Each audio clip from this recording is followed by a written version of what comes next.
Hello, all you beautiful people, and welcome to or welcome back to the Voice of Reality podcast. As always, thank you all for being here and for tuning in. I am honestly so grateful to every single one of you on every single episode. Don't forget to like, comment, and share so I can see you all, of course. And thank you for engaging with me, but also so the podcast can reach and help even more people who may need it. Okay, so today we have Amy back on the podcast, which we always love. And this is one that I'm actually really, really excited about as well, because I know that this is something that so many people find useful. And there's so many questions that's always asked. We always kind of get asked in and around the same thing, or we see the same things happening. Obviously, there's always kind of patterns with what people might struggle with. And so on this week's episode, we're going to kind of go through those questions that we might get asked frequently, what we see people struggle with a little bit more. And I also had a box up for anyone who wanted to ask questions to do so. So we have some of those questions in today as well. So it's going to be a little bit different. We've never done one like this before, but I think it's going to be really nice and really beneficial as well. And just kind of a little bit of everything, because the things that people struggle with and the questions that people want to know the answers to are a little bit of everything. So it's going to be nice to delve into that. So we have Amy here. Hello, Amy. How are we? How have we been? I'm good. How are you? I'm really, really well. And you're in Spain at the moment as well, aren't you? Yeah. Yeah. Meant to be nice and sunny, but it's honestly rained here more than it has at home.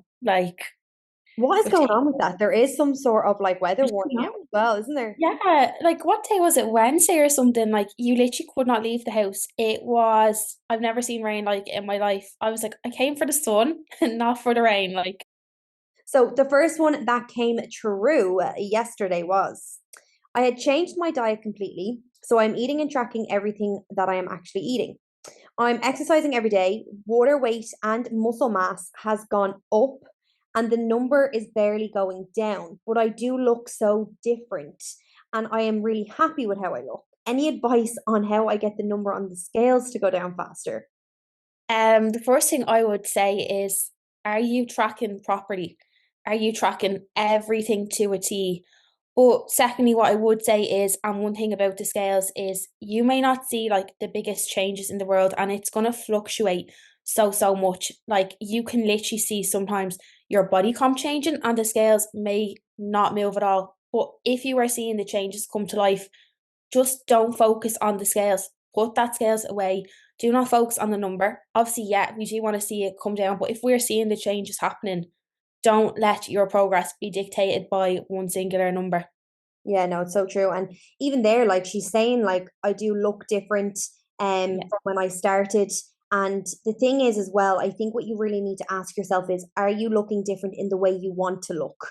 Because it's very important to know that the scales can go up and you can still appear smaller and look the way you want to look and be achieving goals. So I think what you really need to do is, we always say as well, measurements are quite important.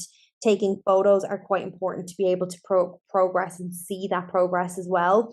And I think what you really need to ask yourself is, okay, I'm changing and I can see my body changing. Am I happy? If the answer is yes, like literally fuck the scales, put it in a press, put it away, put it in the bin, sell it off to a friend. We don't care, but you do not need the scales in your life if you are progressing in the way that you want to.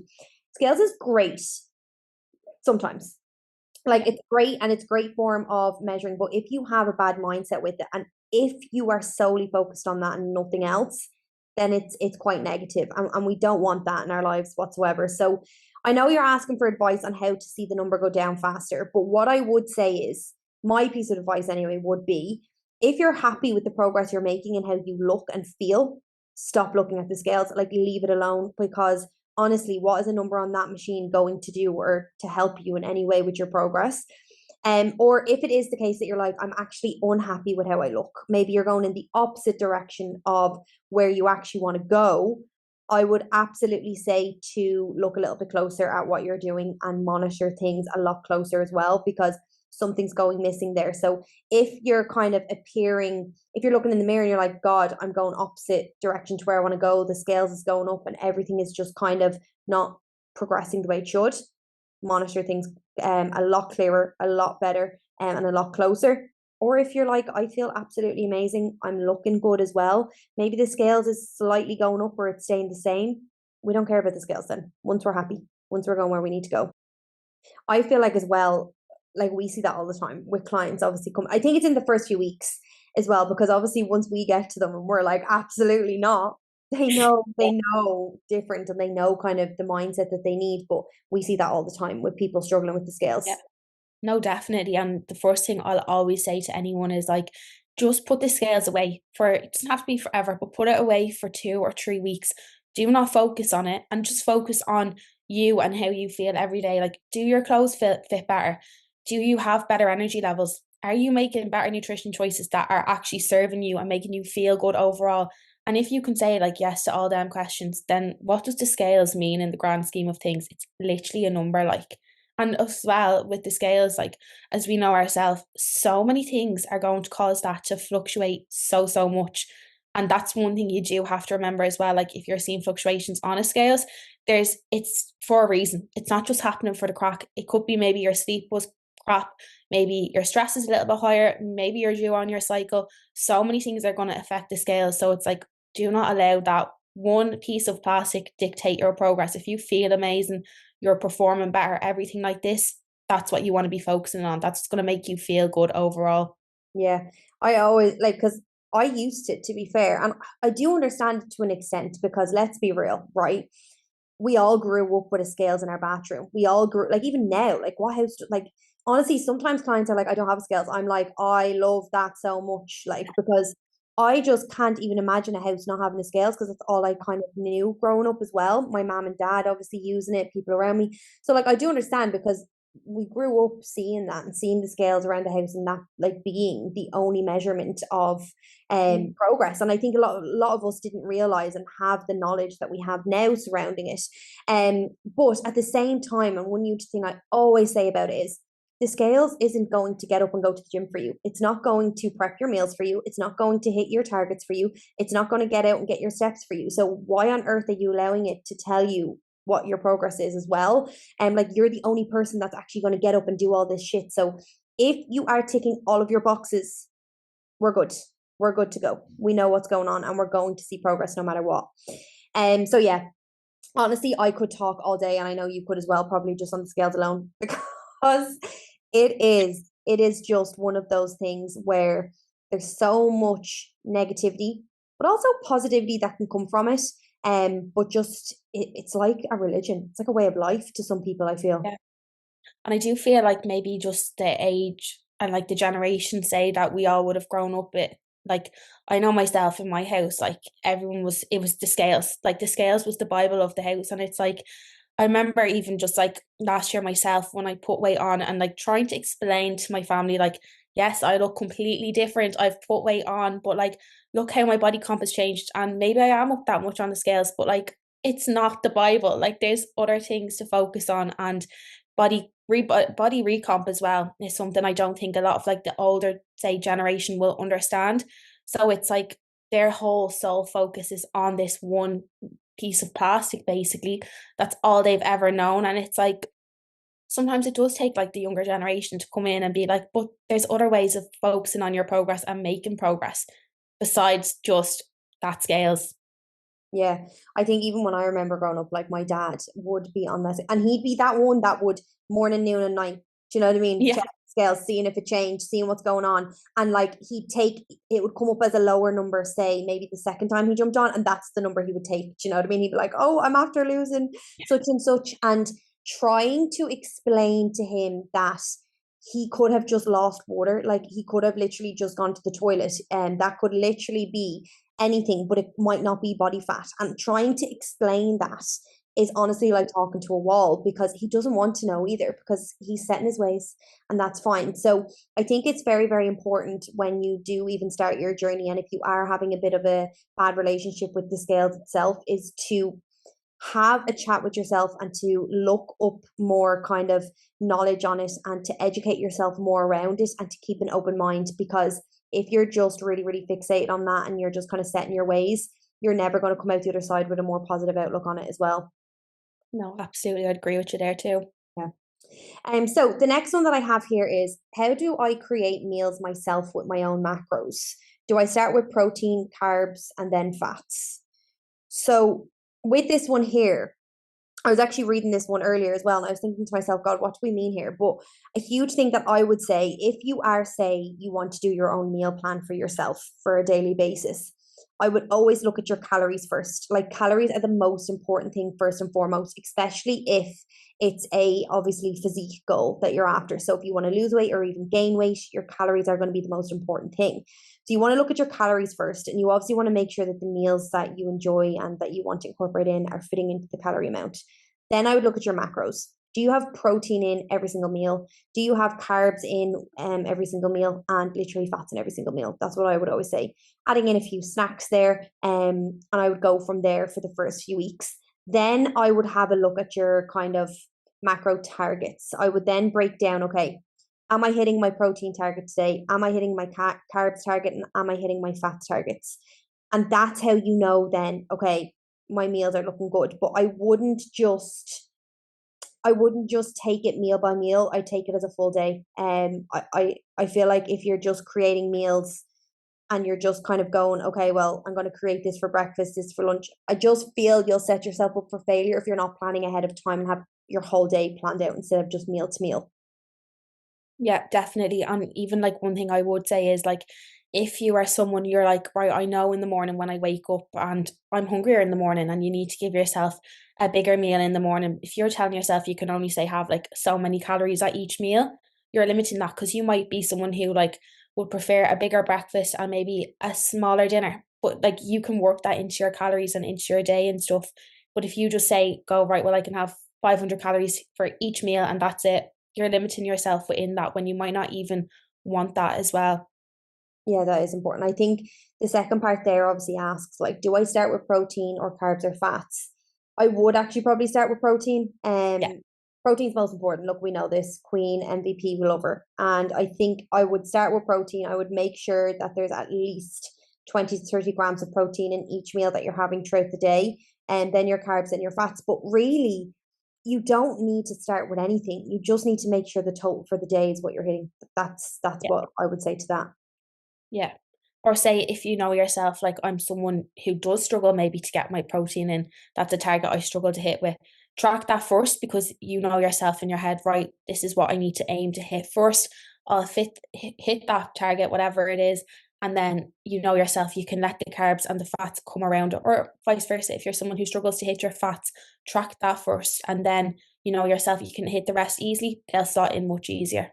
Yeah, it is. It's as well as that, I think people think like protein is just like chicken, beef, eggs. Yeah. Like there is protein in nearly, if there's protein in bagels, there's protein in porridge. Do you know what I mean? So even though it's a carb source, say for example porridge, there's like, I'm nearly sure for like 50 g of oats, there's like 5 grams of protein. So even when you're tracking your carbs, there's still protein in there that's going to add up to your protein intake. So definitely I do it as a whole. But I do agree with that. If you really, really struggle with one in particular, and focus on that a little bit more throughout the day.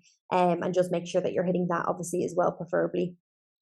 So yes, the next one we have is, if not sore the day after training, does it usually mean that you're not pushing yourself hard enough? I love this one because this is one we hear a lot. It was a tough workout, but no DOMs, so I don't know how to go about that. I feel like a huge thing that people are always kind of asking is, or not even asking, but just people presume you have to be sore after a workout, or, it didn't matter. It didn't, your muscles aren't growing if you're not sore, you're not progressing if you're not sore. And yes, when you first begin, it's inevitable that DOMs are going to probably be severe. Like I know myself, and when we have someone starting off, especially with a new plan, they come and they're like, oh my God, that leg day, my legs are on fire.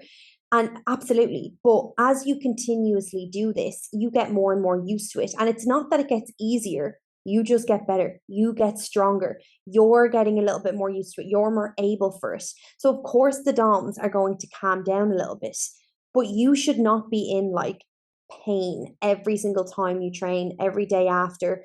And that is not what dictates, if the session was good enough or not. And because realistically, what should dictate it is you progressing with, maybe your reps, maybe your execution, maybe the weight that you're lifting, not the pain that you're in, because that's probably not the best thing either, because that could mean that you are injuring yourself.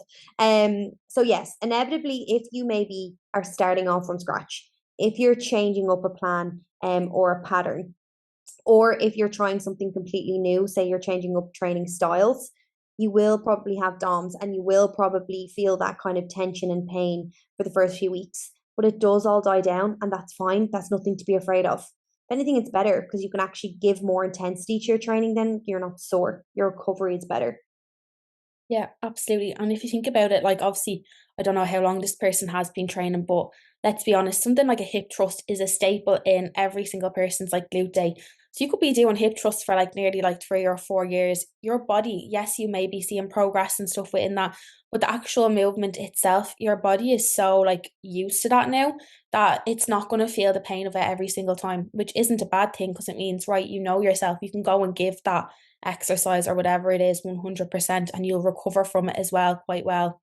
Yeah, and I think a lot of the time, as people will say, like, "Oh, I'm not sore after that. That didn't mean anything," or they'll like go in then to their next training day and change everything up, or go harder, or have extra reps, extra volume, all of these things to like be like, okay, well, last week I didn't have DOMs or it didn't hurt the day after, so this week I have to go harder and do more and be more. And it's like, oh my God, no, because if you're changing things up every single week, that's even worse because you want to be consistently doing the same thing so that that muscle is growing, that muscle is feeling that and engaging with that. So yes, a huge thing there is do not put your whole workout week and base that off of, your DOMs or how sore you are the next day.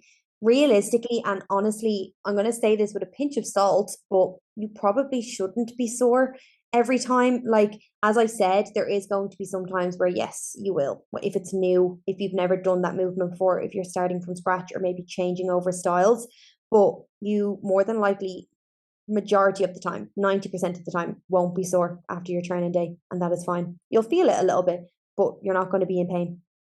No, and you don't want that either. You want to go and like feel good after your session and energized as well. That's one thing I always say. Like you want to leave the gym feeling more energized. Well, within reason, like after your session. So if you're sore every time, you're never going to get the benefits of that either. Yeah, like recovery is so important. So if you are actually sore after every single workout, something's wrong. Your Mm. recovery levels aren't actually doing what they're meant to be doing. You're not fueling yourself correctly. You're not eating correctly. Something's wrong there. And so honestly, you shouldn't be in that amount of pain after every single session. Okay, so the next one I have here is, do you recommend calorie banking for someone who likes to have more food at the weekend, or do you think it can affect your training, obviously being on lower calories during the week? What do you think of that one? Um, Personally, calorie banking is just something that I don't really like to do. I wouldn't really recommend to anyone. I just think like, you know, keeping, especially if it is a thing that you're in a deficit and stuff like that, we all know ourselves. Like, yes, there's so many things we can do to make a deficit easier, but at the end of the day, a deficit, we are eating less calories than we need. And we are going to feel like energy levels maybe might fluctuate a little bit with this, hunger levels and stuff. So I just think if you're, say, during the week, giving yourself like low calories, you're going to feel that in your body. And then the weekend, it's like you have higher calories. Like maybe every so often, grand, that might be fine, but you're going to have this yo-yo of energy levels, of hunger levels. Everything's going to fluctuate like crazy, and like you don't want to do that to your body. You want your body feeling as much as possible in like a constant zone of the same energy, the same hunger, like being minimal, things like that.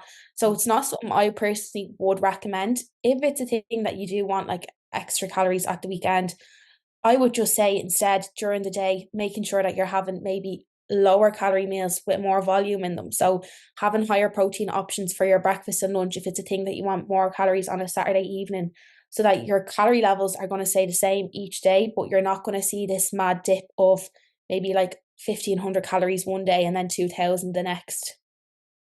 Yeah, I do think it's one thing that it's not that I don't agree with it. Like, it's fine.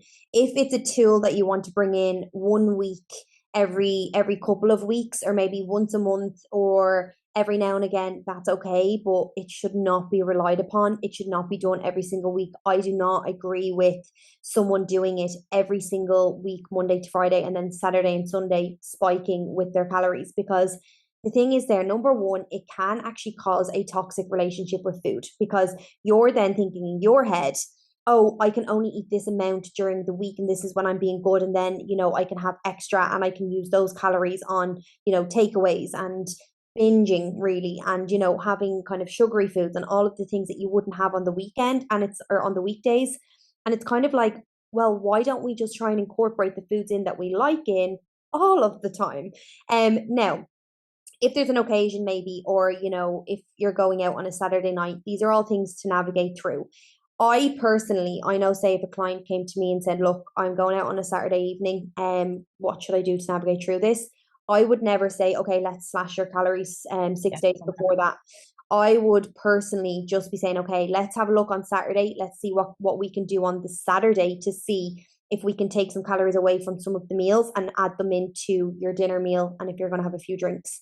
But realistically, if it's something that isn't happening all of the time, maybe it happens, once a month or every now and again, enjoy it. Do you know what I mean? Yeah. It's fine. You're trying to build a lifestyle here. And I can guarantee you now, you will not be able to sustain a lifestyle that is low calories Monday to Friday, higher calories on the weekend, because it's something that, on the weekdays, your energy is going to be low. You're not going to feel good. And you probably are training during the week as well. And as well as that, people then tend, if they've higher calories on the weekends, they can have this mentality of, oh, sure, it's fine because I've higher calories. And then they actually end up binging and going over their calories. So there's a lot to that one. I feel like that is another one where I'm like could go in so many different avenues with it, to be honest. I think mindset wise, it's not the best, because you want to be building a routine here. You want to be building a sustainable routine, and a routine is not, every now and again changing up your calories and like slashing some days and having more on other days. Your body needs to feel safe. Your body needs to feel like it's in a safe zone, a safe routine to actually do what it needs to do and go in the direction you want it to go in. As well as that, I think it can form a toxic relationship with food and how you view food, because it's nearly like as if it's like, okay, let's slash my calories so I can enjoy myself on the weekends. That shouldn't be the case either. And Yeah. also, if you want to incorporate in something nice, you should be able to do that without having to slash your calories on different days. Yeah.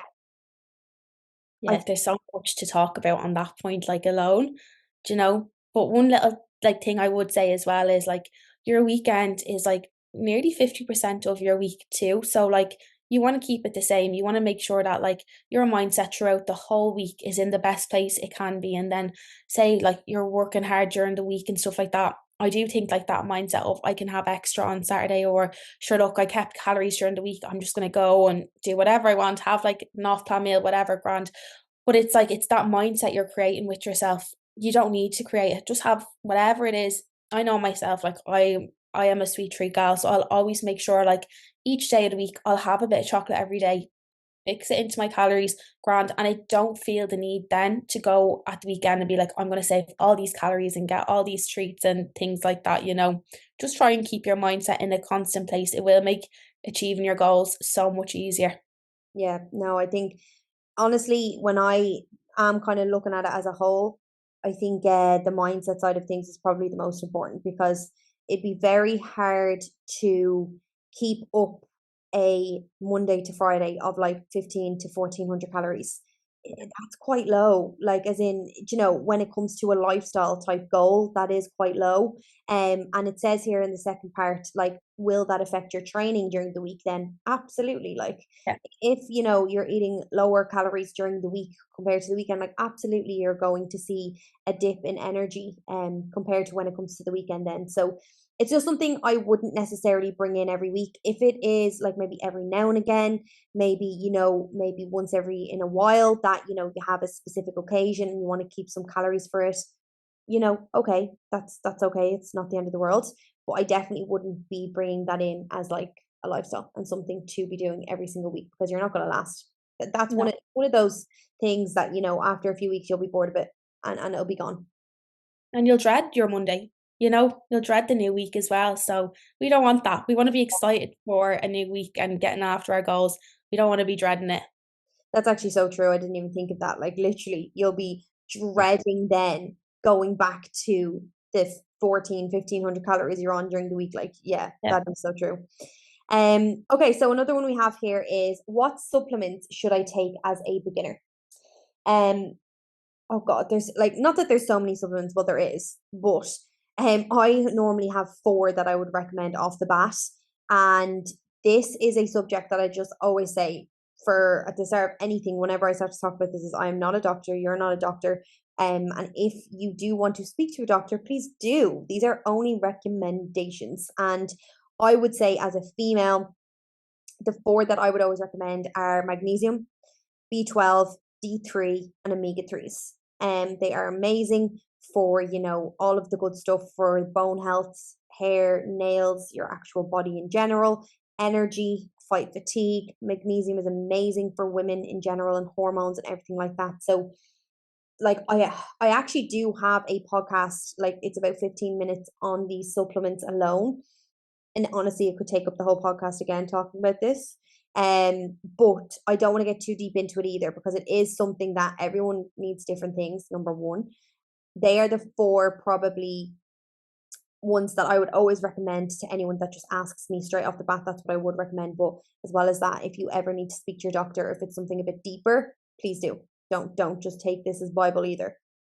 Don't get me wrong, supplements are amazing, but if you're very much a beginner, it could just be a thing that maybe if your energy's a little bit lower, you wanted to start a supplement for that, it could just be the smallest thing of maybe making some alterations to your lifestyle, seeing how you get on for a few weeks, your energy levels may pick up, and then a couple of weeks in, you could start to supplement something. Like there's no point in going and stressing about supplements from week one when we don't even have the foundations in place first. So focus on building your foundations, and then like that, I would look at adding in some supplements. Even like if you did want to start from week one, you could add something as small in as a multivitamin where you're going to be getting a few things at once and you're not stressing yourself about taking 5 or 6 supplements in the morning. Yeah, that's actually very important. Like there is no point in seeking out like what vitamins and supplements you should be taking when your nutrition and your actual lifestyle isn't where it needs to be yet. Like have a look at your nutrition, make sure that's feeling amazing. Give yourself a few weeks to get into your new routine and your new lifestyle and everything, and then maybe be like, okay, I've everything else on point. What can I add in to maybe add to this? Yeah. So yeah, that is very important. So another one here, and yeah, as soon as I say this, you're going to be like, I feel like so many people ask this. I've been tracking food for quite some time now, but am I supposed to track fruit and veg? What do you think of that one? Um, I would always say, like, look at your goals firstly. How much of a timeline have we got on these goals? And then I would say that's kind of how, firstly, I would never ever track veg ever. There's no need to be tracking veg. Like, likes of broccoli and stuff like that. Like, there's not 0 calories, but there's very low calories and stuff like that. And the benefits of just having veg and stuff like that alone, I would say veg, there's no need to track. Stuff like with fruit obviously contains naturally more sugar. Like it's not bad sugars, it's just natural sugar. So it's going to be that little bit higher in calories. The likes of things like frozen berries and stuff like that, I would never say track because again, it's very low calories for the volume that you're having, and the chances of you overeating on something like that is very slim. Other fruits, I would say no harm to track, the likes of say like a banana and stuff like that. Like there is quite like a banana could contain like 100 calories or so. So if you're having like one of them every so often and it's not every day, it's not in your usual routine, it could be something that does tip you over your calories a little bit more without you even realizing. So I would say certain things I would track, other things I wouldn't. But again, it just depends on your goals, your timelines, things like that. If you have a stricter timeline in place, you have maybe 10 weeks before a holiday, you're going to want to be that little bit more adherent. So you do kind of want to track the likes of your fruit and stuff like that, but veg. I think there as well, oh, it is a complex one again, because it is one where it's like, okay, as you said, what's your timeline? Are we literally like prepping for a photo shoot here? Are we literally just looking for a lifestyle here? But when we think of just an average day-to-day lifestyle client, um I would always say never track vegetables. What you get from vegetables is just far more worth having to track them. Like, you should be having vegetables with lunch, dinner as much as possible. So never fear them. Do not track your veg. We love them. But yes, there is certain fruits that are higher in calories than others. Berries, I'm normally like, you don't have to track berries, very minimal. And I just think as well, again, the vitamins that you get from this is amazing. And if it's something that's going to help you through the day to have some strawberries, why not? But then Yeah. there is some fruits like maybe like apples, bananas, pineapple that are higher in calories than other things. And they actually might benefit you to be tracking them. So again, it does completely depend on what your goals are. There is no harm tracking them, but at the same time, if it's going to mean then that you're opting out of having the fruit and you're opting out of having the veg, then I would say to not, because you actually should be getting them in. If it comes though to a point where you hit a bit of a plateau in your actual progress and you're kind of like, okay, I've been doing everything I've needed, I've made progress, but now it's kind of stalling, then maybe look at maybe, okay, I'm going to track my fruit and veg from here and I'm going to kind of see if that helps. But from the get go and just as a normal kind of lifestyle kind of goal, there's no need unless you're literally having about 4 bananas a day. So Yeah. that would kind of be what I would say to that. Yeah. No, I agree with that too. Like, you want Okay, to add it. yeah. The next one here is a little bit different, but it's interesting all the same. It's, did you work in a gym after completing your course? How did you find this, or did you go straight into online coaching? Yeah, so obviously we're very different here. For myself, I actually did work in a gym for about a year before going online. I felt like that was very, very important for me. I loved it. I absolutely loved working in the gym, working with people. The only reason I moved online is because I actually moved country. So I moved online and took everything online because I was moving country. So I was leaving the gym itself. I think I'd probably still be in a gym if I didn't move country, which is wild. But I absolutely loved working in the gym, and I think the experience working on a gym floor and what that gave to me, no certificate, no coaching course, nothing could give you that. So I would absolutely recommend doing your time on a gym floor before even looking at delving in online, because you cannot learn things through a computer screen or a phone screen like you could with a face-to-face person, and the experience of that. Yeah, that was vital. You were in a gym, right? I remember you kind of working in a gym. Yeah. I was working in a gym for about 9 months, I would say. Working again on the gym floor, teaching classes and things like that. I absolutely, like, I loved it. I loved that job, and like everyone that you met and everything like that, adored it. And then I had to stop that just because I had to move up to Dublin for college and to finish out my final year of college. So that's the only reason I actually left the gym floor. And then obviously when I finished college, then I started online with yourself. So that's kind of my background. I do think though, like with, your standard PT course and stuff, there's only so much you can learn and see until you get in person. So I would say to anyone, even if it's just a few classes a week, something like that, the knowledge that you'll gain from them alone and just speaking to people, speaking to them about their training experience, seeing how they train, looking at literally how their body moves, making adjustments, things like that. It's like nearly essential before going in online, because otherwise I know myself, if I just done my PT course and went straight online, I would be screwed. I wouldn't have a clue about people and how they work and how their bodies work and things like that.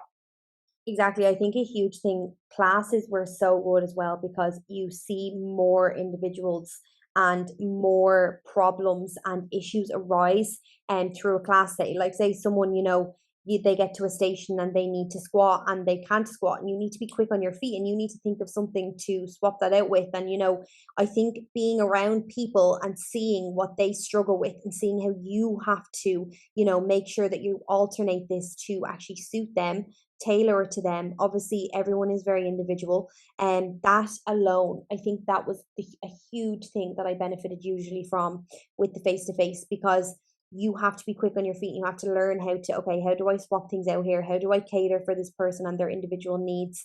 And seeing how someone can struggle with certain things and how you can actually accommodate that. That was huge. And that's something that you don't learn through a PT course and through kind of, getting your certificate alone.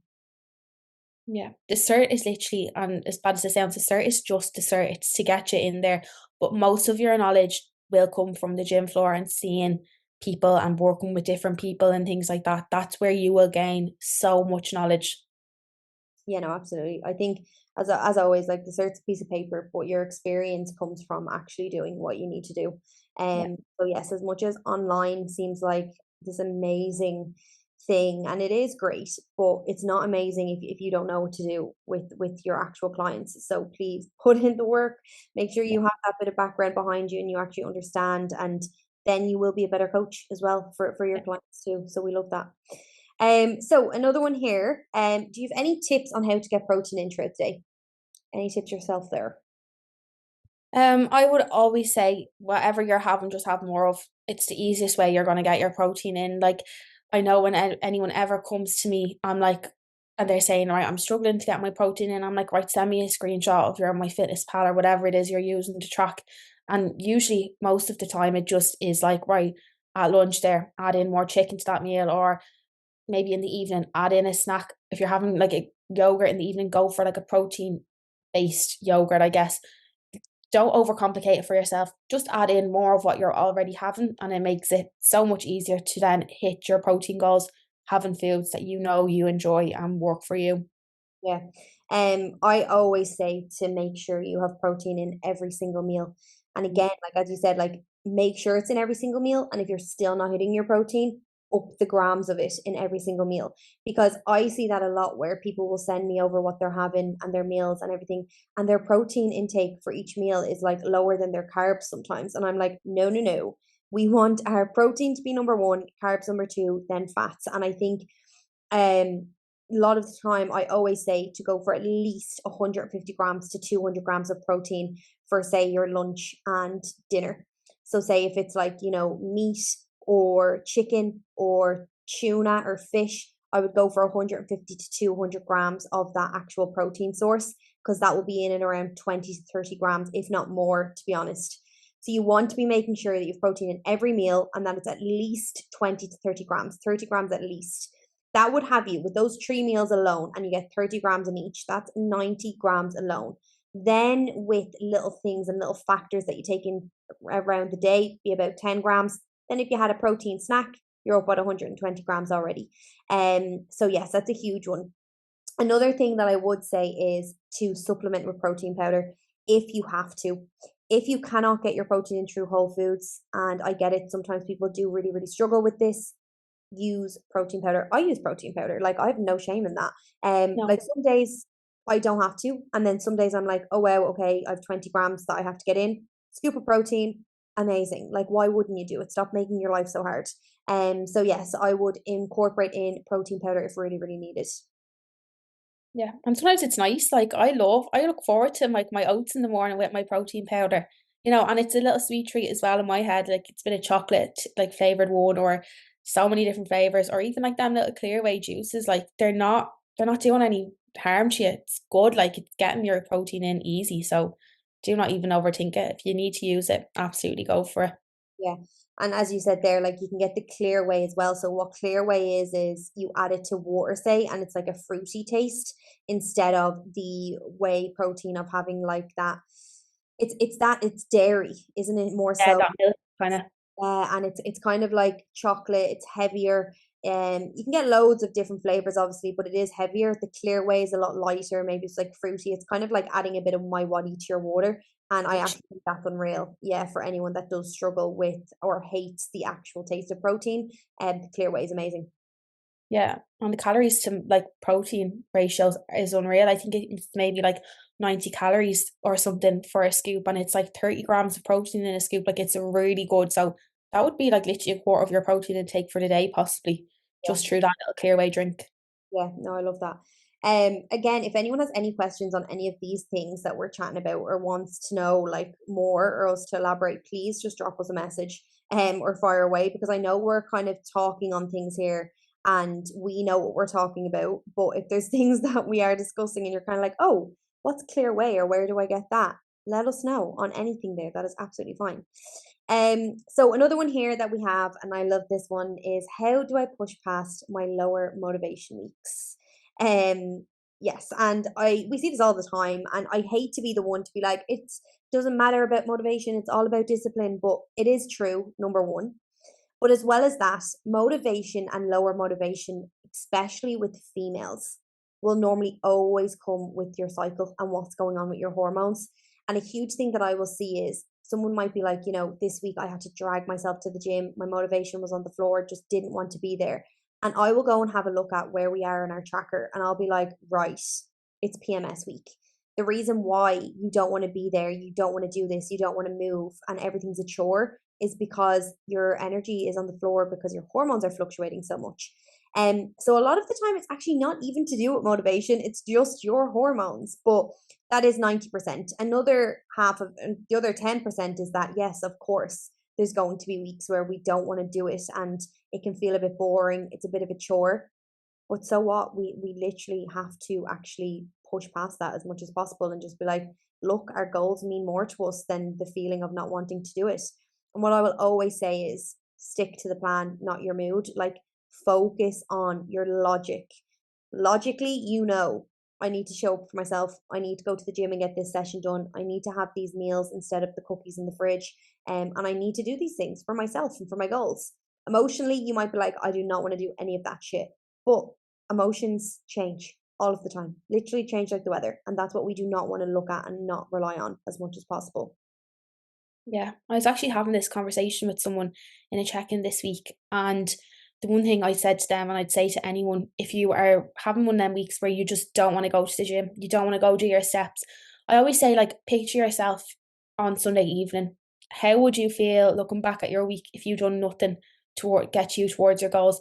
And if you allowed that emotion of, I'm just not in the humor of doing this, how would that make you feel come Sunday? Because you know yourself, you've set this goal for yourself. There's a reason you want to achieve this goal.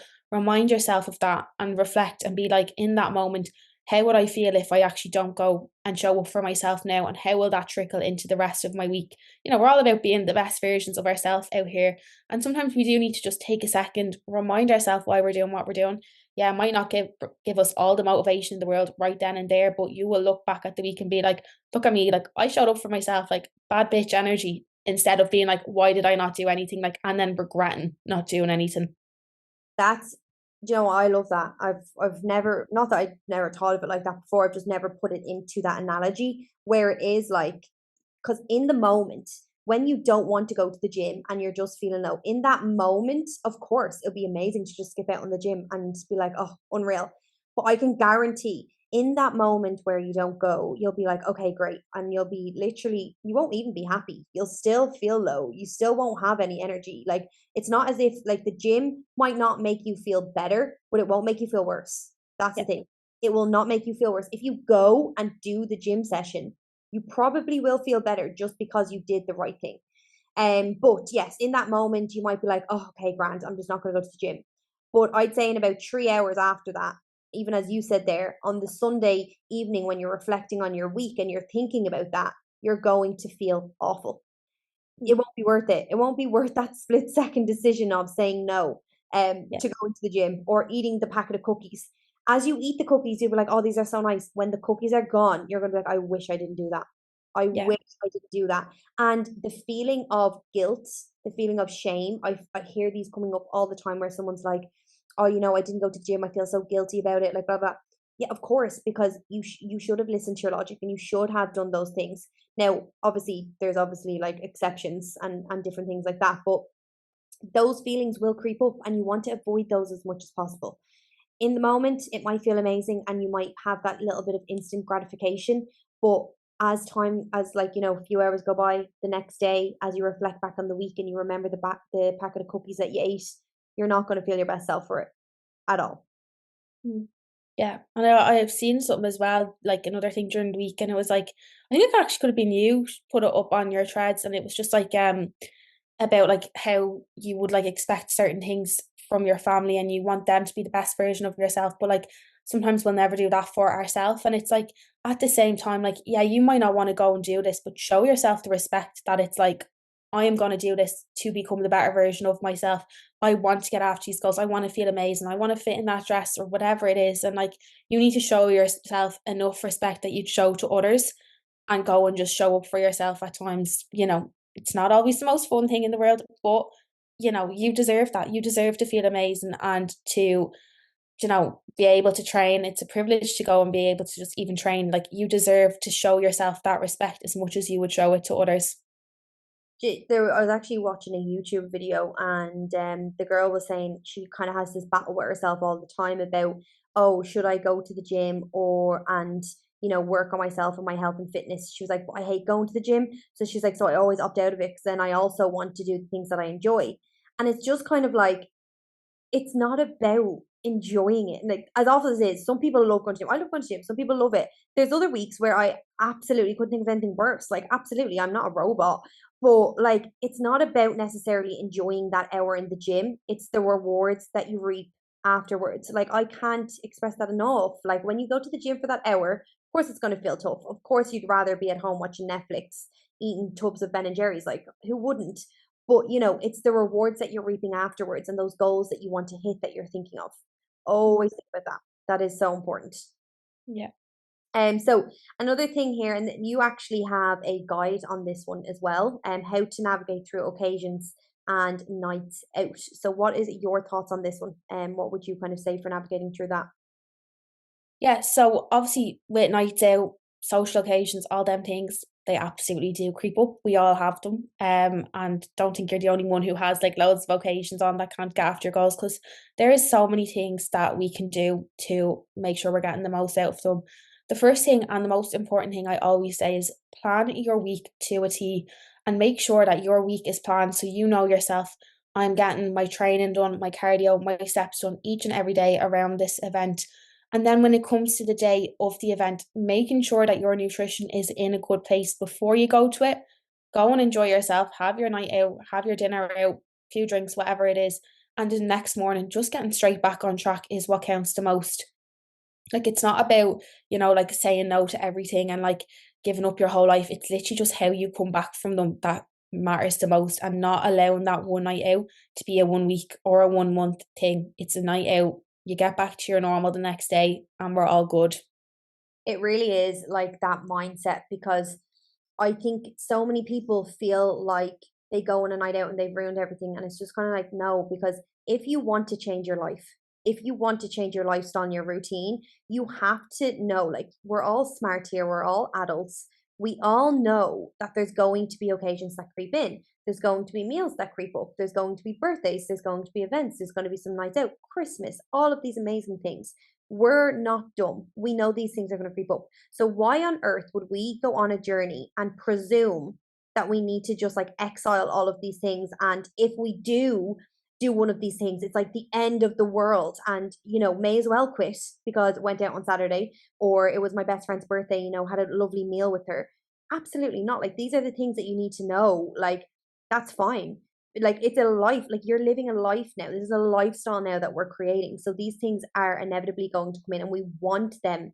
We want to be able to navigate through them and them to come in. But the most important thing with this new lifestyle is the fact that the next day is not affected by it. The next week is not affected by it, and that you are not affected by it. So you're not going out on a Saturday for a nice meal and a few drinks with your best friend. It was her birthday. We all love the celebrations. And then come Sunday, you're like, oh my God, going to get a takeaway, all of the likes, and allow that to be completely not ruined, but yes, it's affecting your Sunday then as well. And then come into the new week and just be like, oh, do you know what? Fuck it. I already ruined the weekend, went out for a few drinks, had a takeaway yesterday. May as well just, do whatever I want this week. Don't want to go to the gym, not arsed. And then it's just like, okay, well, now everything's gone.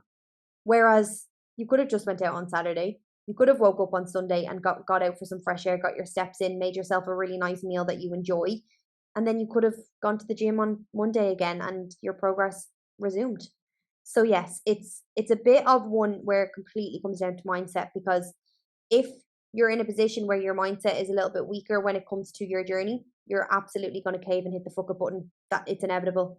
And a lot of the time, and what we see as well as coaches is that accountability that we give to people and that routine. When people know what they need to do, they have the plan in place and they have us there to answer to. It's a lot easier for them to be like, okay, come Sunday, I have to go out and get my steps in now.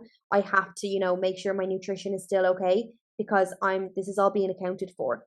And that's why people, I find, pick up such better habits when they have coaches, because they're actually not made to do them. We're not holding a gun to their heads, but they know that it's obviously better to be done, and someone's actually accounting for those actions and they're actually answering to someone as well. So those habits are being formed and their mindset's getting stronger through that then too.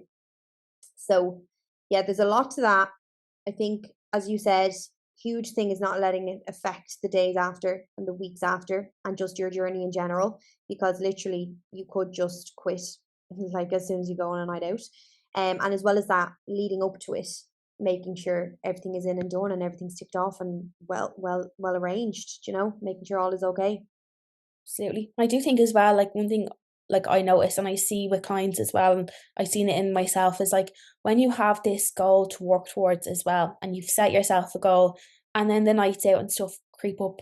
When you're working towards something, you become so much more mindful of that when you are on the night out and stuff as well. So like you're like, right, I'm gonna go enjoy myself, but you know what? I'm actually gonna say no to whatever drink it is, or I'm just gonna be mindful with my choices tonight because I have this goal I want to work towards, and tomorrow I don't want to be waking up and feeling crap, and I want to be able to still go and get my shit done. But I know myself, I can still go out on the Saturday night, have a few drinks, have a few glasses of water, keep it mindful, and you can still enjoy the night out, but you're still being mindful of your goals, and you know yourself, you'll be set up, ready to go on Sunday to start a new week ahead on the Monday. Yeah, and I've actually had so many clients as well who, like, they're nearly surprised at themselves that they'll go on a night out and just decide not to drink, because they're just like, do you know what? I don't care enough like to drink, as in they're kind of like, I don't need it, and I also want to wake up tomorrow and feel good. And then because they've done that, because they have something more important in mind, like the goal that they're working towards, so they do say no to drinking and everything like that. They still enjoy themselves, and the next day, they're like nearly like thanking themselves for not drinking because they can still get up and do what they need to do. The amount of people that are like, oh my God, like I've never actually done that before, where I've said no and I haven't drank and still gone out and it served me so much better. And I'm just like, yeah, like you can go out and enjoy yourself still. You don't have to drink. I think, No. I think as Irish people as well, like it's just bet into us that it's like, yeah, no, you have to have alcohol. If you're going out, you have to have alcohol to enjoy yourself, and it's just a real thing of like, that's what we do on the weekends and little things like that. But like, Yeah. yeah, absolutely say no if you need to say no. And it's weird because there's another question here, and this is what I was going to end on this question, which is advice on how to say no to things that don't serve you and your goals. Mhm. That's like that is a very tricky one as well, because obviously when you are in the beginning of your own journey, like you're very new to all of this stuff. The easier option is always just to say yes to people. And I do feel like as Irish people as well, we're very much people pleasers, and the easiest thing for us, we're nearly like yes men, we'll just say yes to everything because we don't want to cause confrontation or discomfort or anything like that. But you get to a point within your own journey where you're like, okay, something has to give. And like, if these things aren't serving my goals, I need to learn to say no to them. And the first time you say no, it's always the hardest. You're nearly like, oh my God, what's going to happen? Like the world's going to fall around me. But the more you do it and the more people realize that you're not doing it to be selfish or anything like that, you're doing it because, well, not even, you are being a little bit selfish, I guess, but like you're not doing it for to upset them or anything like that. You're saying no because this isn't serving you. You're still going to go and like maybe get included in some way. Maybe it is like that with the night out where you're still going to go on it. You're just not going to drink or get pissed drunk every weekend, whatever it is. You'll still go and enjoy yourself. You'll say no. People will see that and they'll be like, okay, actually, I understand now. Like it's bad. You're kind of like you're showing up and being a role model to other people that it's like you don't have to go and do all these things. You can prioritize your goals, still live your life, say no to some things, and if they don't serve your goals, it's absolutely fine to say no. Yeah, we've been through these stages as well where, that was something that you have to do. Like you say no to certain things, maybe things that you would have been doing, and then, all of a sudden saying no is like the end of the world. You feel like you're going to lose all of your friends. Probably do lose some friends. I've lost some friends along the way. And the thing is, and I think what I have learned is that people do not like change. Absolutely. People do not like change. And not only you when you're on your own journey, because obviously you're going to be changing and transitioning, but in the best possible way and in a way you want to because you're working towards your own goals and yourself. But the people around you, they don't enjoy that because they're not benefiting from your change. They're nearly rejecting that because you're benefiting from it because you're getting all the positives and all of the good stuff and you're changing, you're getting after your goals, but they're just like, no, we just want you, but like the you that we know. Yeah. But when they start to see the changing and the positives that come with the change, that's when they'll be more like, ah, okay, I understand. So yes, sometimes saying no, and I always say this, it's probably one of the hardest English language words. For someone just to come out and just be like no, and and also to not give a reason, to just say no. It is quite difficult because you want to please people. You also want to not be left out. You don't want to cause confrontation, but at the same time, there is a fine line. There's definitely a fine line. And I think the easiest way to do it is to slowly start doing it. So saying no to smaller things and then allowing it to kind of have a trickle effect on other things. So say if it is, nights out, maybe still going on the night out, not drinking, and little things like that. And then maybe weaving yourself out of the nights out if that is kind of a goal of yours. For me, that's kind of what happened with me. Like I didn't really enjoy going out as much, say. I didn't really enjoy being in those actual environments as much as I used to. So what I kind of did start to do is I would go out, but I wouldn't drink. And then it was kind of a thing of where I was like, okay, I'll go out on like big occasions, but not every single weekend. And then now I obviously don't live at home, so it's not as bad. But then it was a thing where it was like, if I wasn't going out, it wasn't the end of the world because people now understood that this is who I am, and these are my new standards. And if I don't want to go out, I don't want to go out, and it wasn't like a shock anymore. Do you know what I mean? Yeah. So I think that's huge, and I think that's the biggest one for people is the nights out, the going out, and the alcohol. And people, like, I hear it all the time. Clients will be like, I don't know how to say, like, I don't want to go, or to say no to drinking with my friends and things. You just say no. Like, if that isn't Yeah. serving you and that isn't making you happy, why on earth would you be putting yourself in that position Yeah. to do that? Now, at the same time, if you do really, really, really want to go and you do really, really, really want to drink at these things, then okay, you need to have a look at that and see how you can navigate through that in the best way possible. But genuinely, if you've sat down with yourself and said, this isn't serving me anymore, I don't want Yeah. to do these things, why not? Why are you still saying yes? I don't understand that. Yeah. No, and like, obviously, as we both said, it is hard. And yeah, I've lost friends, you've lost friends in that process. But like, when I think back, even like to this time last year, like I lost a few of my own friends, especially during like prep and stuff like that, where things were that little bit stricter. And I did lose out on, like, I wasn't going out and drinking or whatever like that. That's grand. That served me and my goals. And to this day, I'm like, I'm nearly grateful that I lost certain people because they didn't add to my life. They took away from it, and they wouldn't have been supportive of me and my goals and things like that. And yes, at first, when you lose friends or partners, whatever it is, it can be really difficult. But you will look back in a year's time and be like, okay, I lost them for a reason. They weren't meant to stay in my life. And that's absolutely fine as well. It's not until you're like out of a situation Yeah. or you're on the outside looking at it, like looking back at it, where you're like, ah, I understand now. So in the moment, you're like, fuck, what's going on? But like, yeah, like there's always something, there's always kind of a silver lining to it all.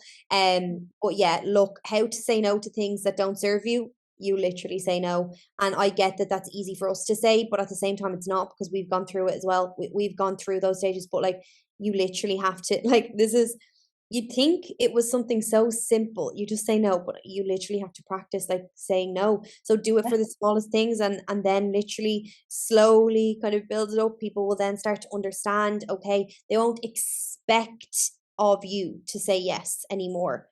And that's actually nearly a nice thing as well. It's like a weight that lifts off your shoulders because you're like, if I do say no, it's not going to be the end of the world because I've said no before. But you need Yeah, to start slowly trickling this in and yeah, allowing the best version of you come to life through these actions as well. yeah, 100%. Okay, yeah, no, that was the last one there, and that kind of all fell in really nicely as well because I think a lot of the things do all tie in together when it Yeah, comes to nutrition training, and then obviously as well mindset and just lifestyle too. And I actually really, really enjoyed that as well because it's always nice to kind of come together with different, we don't even have very, very different perspectives, but we'll have different kind of ways of putting it. And I love that because people might take yeah, on board different things that we've said. And as I mentioned, any questions or anything else that you want us to kind of delve into or elaborate on, please always ask away. I'll leave both of our Instagram handles obviously in the description as always. Or just fire away wherever you find us because we love, love, love to help as much as possible. absolutely. And thank you for having me on. You are very welcome. Thank you so much for being here as well.